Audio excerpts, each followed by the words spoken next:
which is coming to you from my motorhome, which is parked currently in Wrocław, Poland.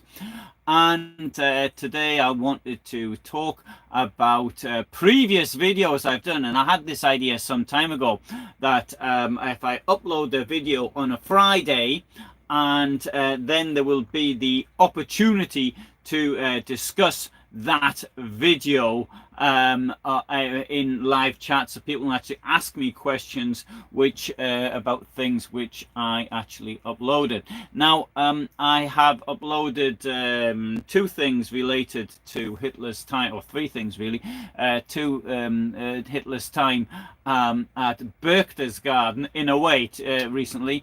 The first one was about Operation Seraglio. Now Operation Seraglio of course didn't have a great deal to do with Berchtesgaden.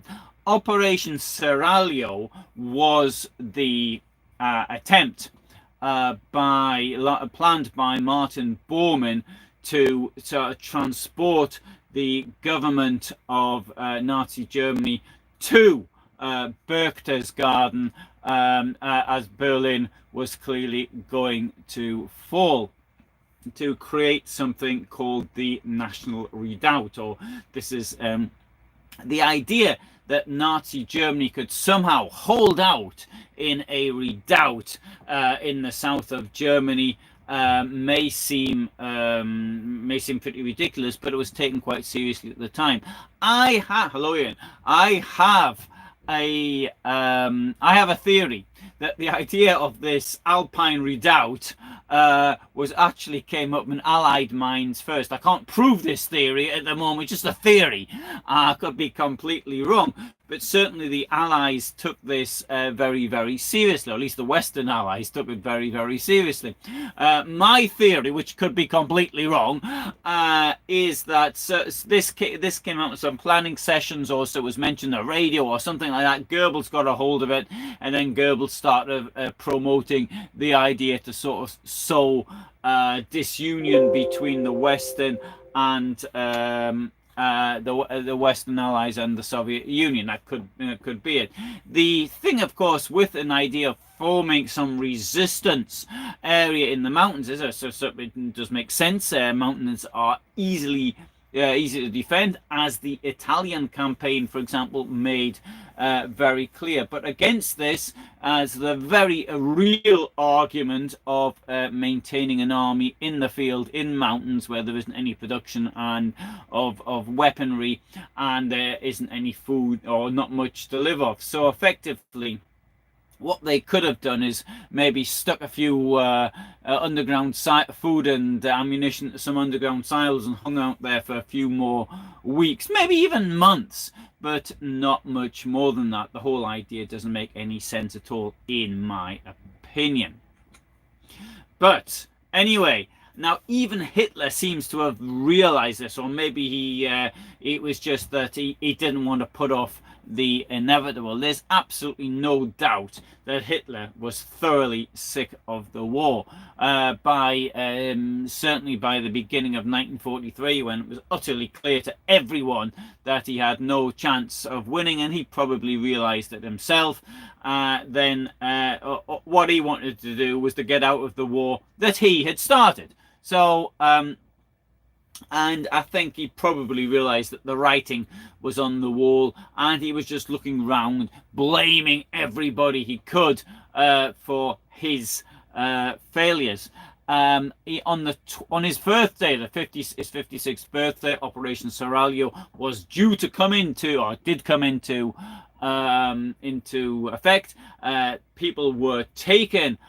People and documents and other stuff was taken from Berlin and flown to a place called Einöring, which is it's in Germany, but it's near Salzburg. Salzburg's in Austria. And so this was taken around to Berchtesgaden, which effectively was the second capital during the Third Reich. Now, to go back in history, this wasn't the first time that Germany had effectively had a second capital. And during the time of Hindenburg, now Hindenburg had an estate at a place which is now called Ogrodzieniec in Poland, and then what's it? No, I've forgotten the word in German. Waldeck. Hello, JJ. And so the Neudeck. Sorry, Neudeck. Forgot the word. And when Hitler, for example, when he went to see Hindenburg and others went to see him, they would go to Waldeck. Said it again. Neudeck, and so it was effective. Then Neudeck was like the second capital of Germany in Hindenburg's time, and then became Berchtesgaden in Hitler's time. Now to go back even further, Hitler went to Berchtesgaden the first time in 1923. He was mates with somebody called Dieter Eckart. I've done 2 videos on him so far, and Dieter Eckart was a very nasty anti-Semitic piece of work, a drug addict, a drunkard. But he did write a couple of plays which were very popular, and it brought him into sort of wealthy circles, and that's how he made a fair bit of his cash. But it was certain by he was somebody, and this person I find is utterly disgusting. It's one thing that really gets me is cowardice, and I don't mind if somebody's scared of things which are actually likely to happen, but as long as they don't blame other people. Now, as far as Eckart, he could have gone and fought in the First World War, but he didn't. He didn't. He expected other people to do it for him. But he did make a number of scandalous accusations against Jews for not going to do it. In fact, there was even a court case, and Eckart lost, where the Jewish population of Germany, there was 12,000 Jews who died in the First World War in the German army. It was almost half the Jewish men were in the army, which is far higher than I know for any other group. So the Jewish contribution to Germany in the First World War was great, and then Eckart's contribution was effectively 0. And so I like to see that Ian liked the Eckart video. Now, what I really wanted to talk though is about is how Hitler got there. So Eckart was hiding because he'd insulted the president of Germany. He's hiding from the police, and he went to Berchtesgaden to hide out. And he went up the mountain. Hitler went there, and he thought, "Hey, this is a great place." And it is a great place. You see, I must agree with Hitler on this one. In fact, there's lots of things I agree with Hitler on, and that's one of them. Hitler also liked dogs, and I like dogs. And these are so he wasn't entirely bad. So Hitler went there. He liked the place so much, he continued to go there after Eckart's death in 1923. And when he had the cash to actually buy it, he bought the place, the Berghof, and which became his home. I was there 6 years ago. In fact, it was 6 years ago yesterday, the 1st of May 2017, that I left Berchtesgaden. I was in Berchtesgaden. Oh, that is taste in women. I don't share Hitler's taste in women, but that's another part thing. I went to Berchtesgaden on the 19th of April, and 6 years ago, it was awful, the weather. It was snow, and it was, I mean, you might think, oh, well, you go to places pretty high up, you expect snow, but I was caught in a blizzard in Austria, but it was a really, really nice drive. For me, the area of Berchtesgaden, Salzburg, I'd have to say, as a tourist destination, absolutely brilliant. Now, if you're watching anything that I do, you probably already find things related to the Third Reich and Hitler to be pretty interesting. So I mean, that's a reason to go to some of history in general to be interesting. But what it also has is this incredible nature, and you've got this Königssee, this lake, this glacial lake, and beyond that is yet another lake, which you've got to take a boat to the end of Königssee, and then you can get, and you have to walk to the other one, and then you've got utterly incredible views to me, because I'm also into wildlife and this type of thing, and the idea of go hiking there, unfortunately hiking wasn't possible, because earlier, a few weeks before I was there, somebody actually went onto one of these trails where it did say don't go on it, but she'd gone on it, some lady from Munich, and she'd fallen into the lake and they couldn't get her out or something like that, and she died as a result of it. And yeah, so Ian says all the area places in the area are absolutely breathtaking. They are. And no, so they're walking around Berchtesgaden, the Berchtesgaden National Park, for example. There's some fantastic museums as well. The Museum of the National Park is brilliant. And John says there's poisonous snakes around the Berghof. That is correct. I can't remember if I put this in my video on it or not, but there are poisonous snakes. Now, as I'm into wildlife, I did a video on did a snake kill Cleopatra, and that was just something that occurred to me. I was sitting in my motorhome in Sicily around 10 years ago, and then I don't know, I just sort of hit me. I thought that's totally illogical that an asp, a viper, an adder, could have killed Cleopatra. And the thing was, after I'd written the thing, which I published on my Facebook group, and then I found out it's a statement of the obvious, because somebody else had thought of the same thing, and he suggested that it'd been some kind of morphine or something like that, which she'd actually used instead, because killing yourself via a snake isn't a particularly good way of doing it. It's not going to be a particularly pleasant death, and it's not going to be very quick, and there's no guarantee even it's going to kill you. Even you've got something like an inland taipan, which comes from Australia, so it wouldn't be particularly and an inland taipan, although they have the highest LD50 value, lethal dose 50, so well, the highest, almost the lowest amount of poison for one of them, which to kill somebody. They're quite docile, and don't bite people very willingly. In fact, I think the first person was bitten by one of them only a couple of years ago. But anyway, that apart, there are poisonous snakes in the region. Now, the most poisonous variety of snakes indeed do come from the region of in Europe, come from the region of the Alps.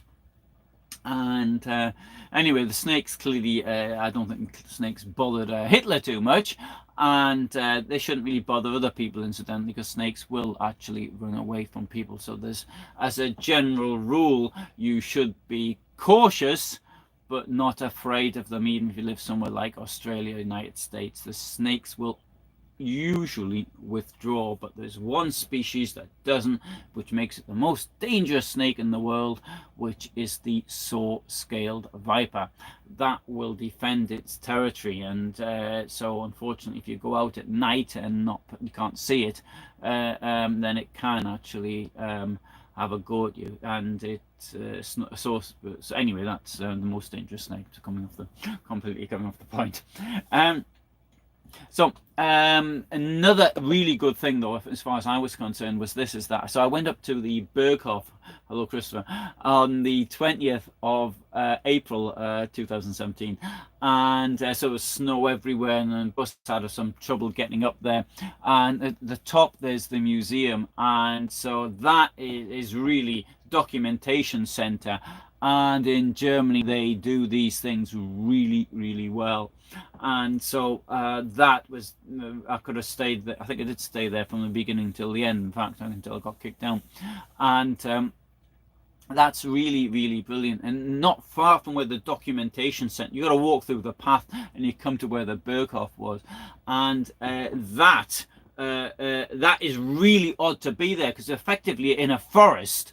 sort of thing. It doesn't look as though Hitler had his home there once before. I met somebody who was there, and so between the two of us, we sort of worked out where the garages were, and it's the films that Eva Brown took are above the garages. Oh, thank you, Chad. So we tried to work this out and stood there at this point, looked at the view, and you know, technology has sort of changed. I could have taken the photographs with me at the time, and I didn't even think of doing that, and which is a pity, really. But I might have got a better idea of where things were. Now his house is gone, but there's plenty of bricks and stones for anybody who wants to take a few souvenirs. Not only that, part of it is actually still is a wall which is holding the hill back from sort of sliding down. So I thought if they took that away, they could cause a landslide or an avalanche or whatever it is.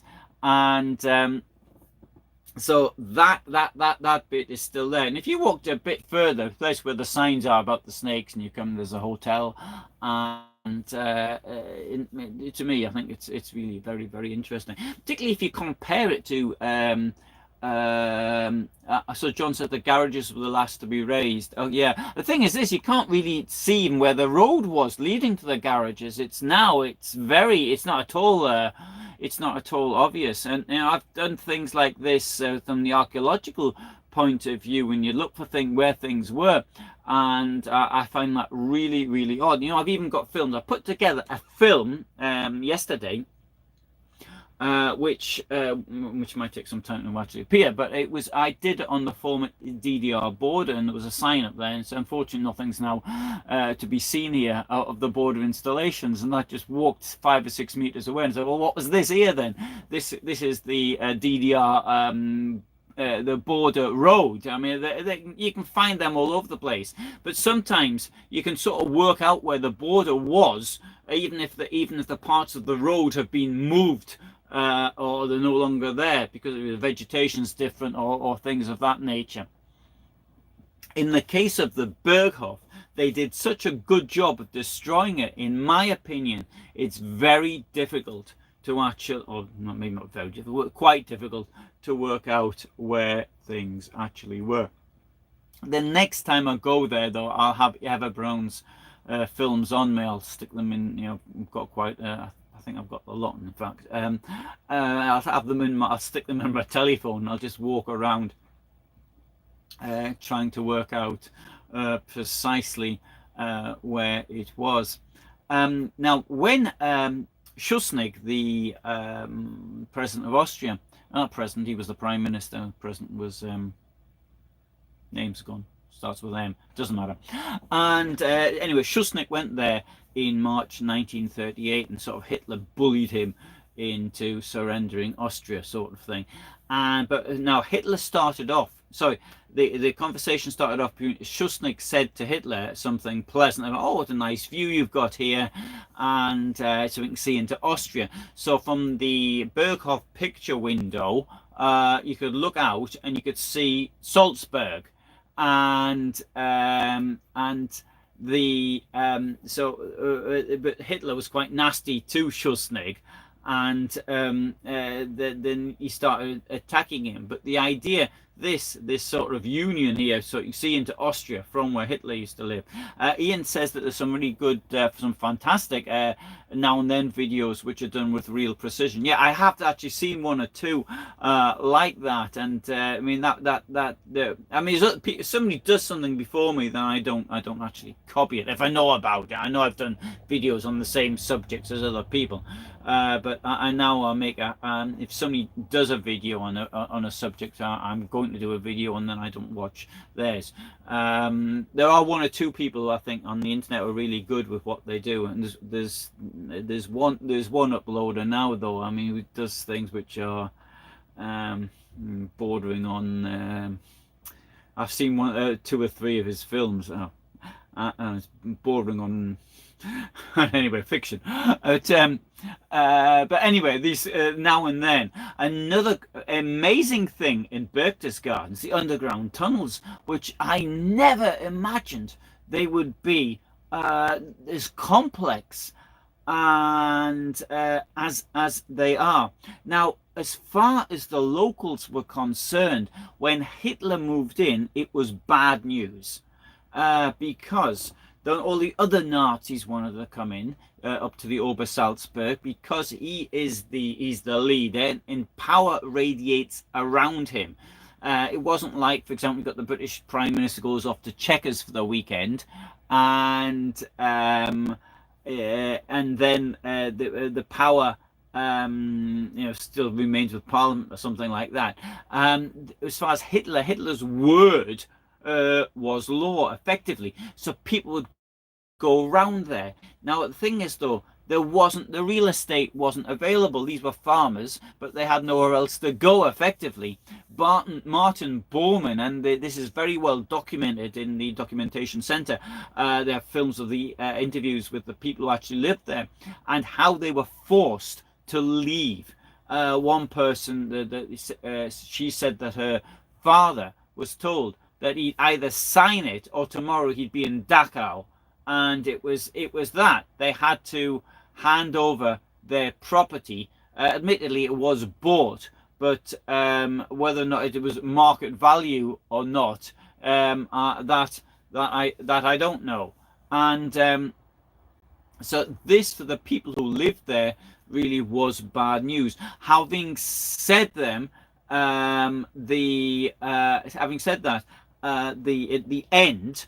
The one bit of mercy that they showed, the SS, before they burnt down the Berghof, and they didn't make a very good job of it, but they allowed the locals, I think it was an hour or 2 hours, and they get in and carry off as much as they could. Obviously they had to carry it, and if you've seen my video going up there, it's a hill, and so they were carrying the things up and down the hill, but they helped themselves to Hitler's crockery and his bed linen and anything else that happened to actually be there. Then the SS who were there burnt the place, and then the Americans and the French turned up and they helped themselves to whatever was left there. And if you go there today, you can help yourself to some of the bricks and other bits which are still left lying around. I'm not a collector of such things. I didn't take anything.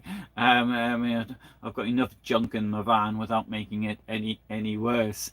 And anyway, so yeah, JJ points out Bormann was a gangster. Now John's written here that part of Goering's swimming pool is still there, which I didn't know. And yeah, that'd be curious. And really, I need to go there again. The thing was, when I went there, the weather was so bad. I was staying at a campsite, really nice place. It was it was in walking distance of the lake, and so I mean, I walked down the lake a few nights, and to get into town, I took a bus, and I think I only walked once. In fact, now I didn't pay for the bus, so I presume, can't remember how, that must have been part of the you got a what do you call it, core tax, the tourist tax. I might, maybe if you paid your tourist tax, whatever it was, I don't know, I can't remember, and then you can use the bus free of charge. I think that must have been it, but I don't remember paying for it. And I mean, also I made friends with the bus driver, so we were talking, and he was somebody who said his life, his ambition as a child was to become a bus driver, and he succeeded in what he wants. I know this is getting a bit dark. Stick the light on. And does that make any difference? Is that worse or better? I've got a I've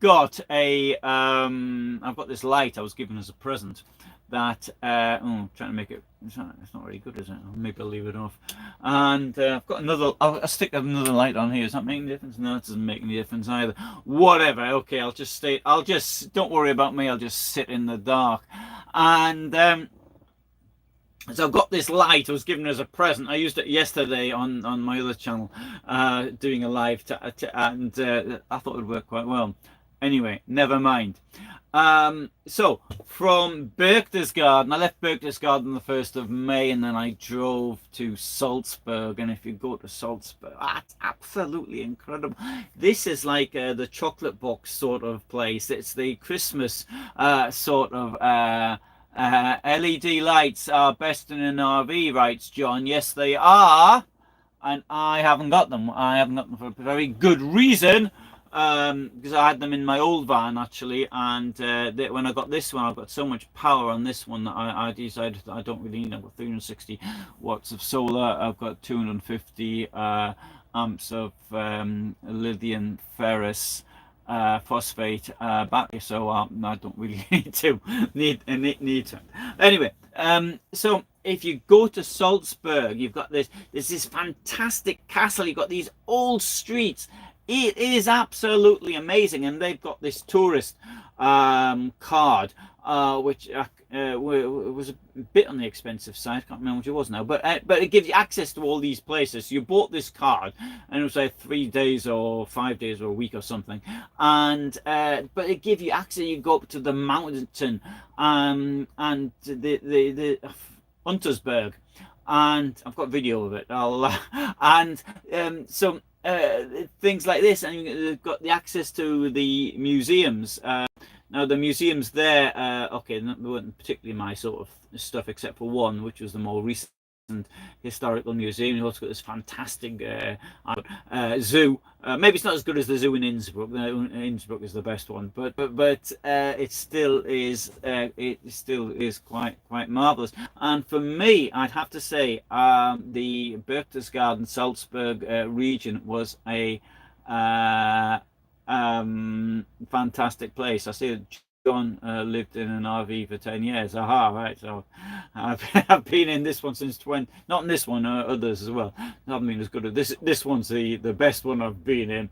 I've lived in, sorry, since 2011.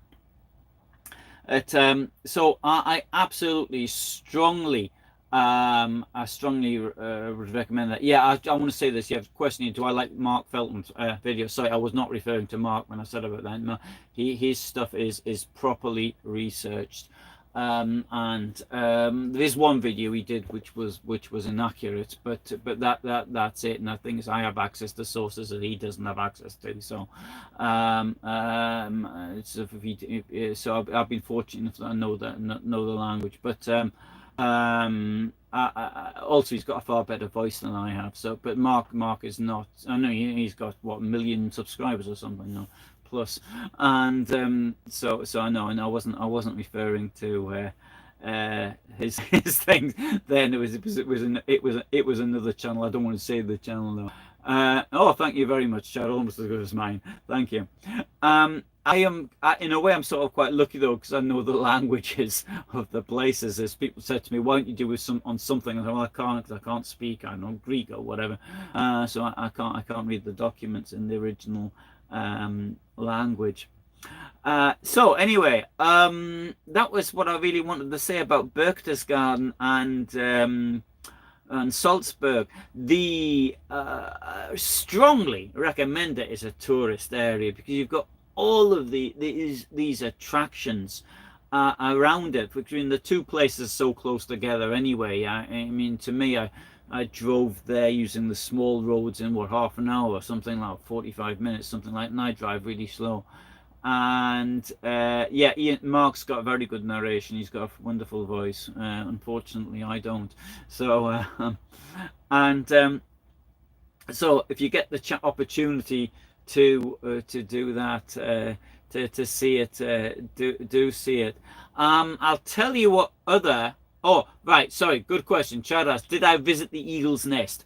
Yes, I did, but not last time. I visited the Eagle's Nest in 1986, and I think they'd only just opened it then, and I couldn't visit it this year because that year, 2017, it was closed down because the weather was so bad, and they could normally opened up on the 1st of May, I think it is anyway. I think it's the 1st of May. I might be wrong on that one, but on the year I was there, I might have stayed if they'd opened it up. on the 1st of May. I would have taken an extra day, but I think they put the date off until the 15th of May. Thing about the eagle's nest is that Hitler didn't like it.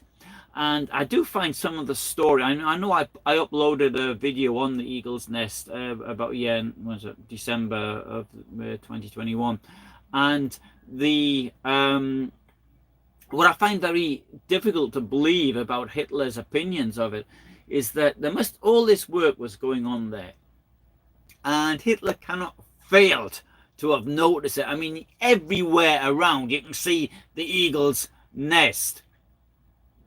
And Hitler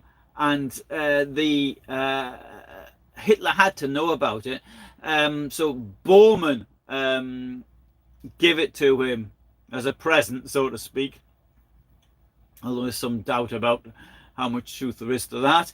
And Hitler went up there and he said he didn't like it.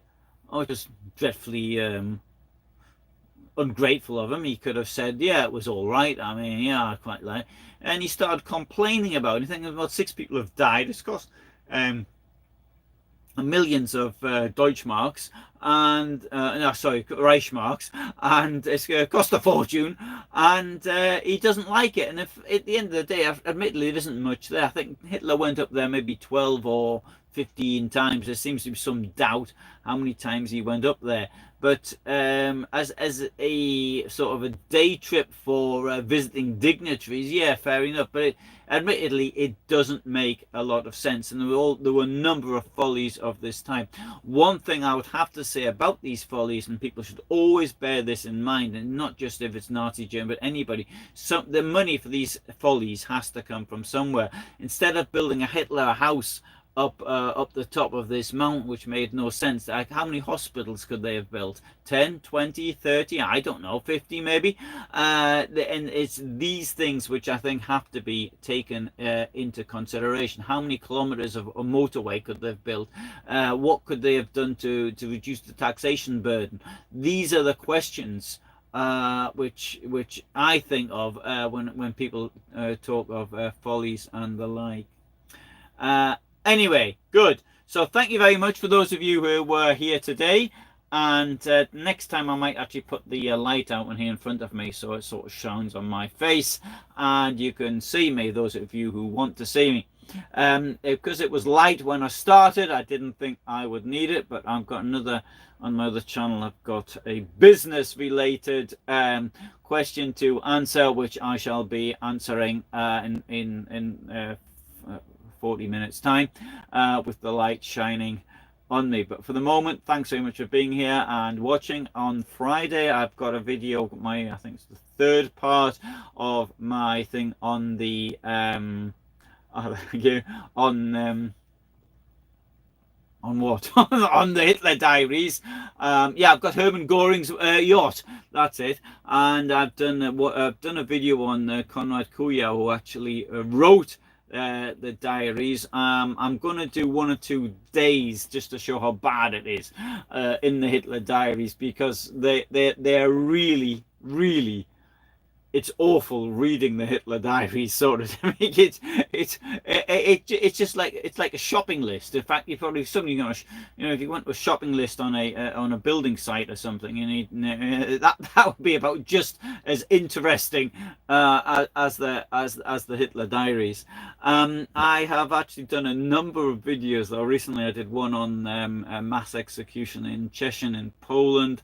I did another one on the use of sex slavery in concentration camps and other things. And actually, somebody that, sorry, John, John there mentioned about the roofs not being on buildings and at Berchtesgaden, and yeah, that's something. I'm sure if I went to Berchtesgaden, I would want to stay there for a very long time if I had the possibility.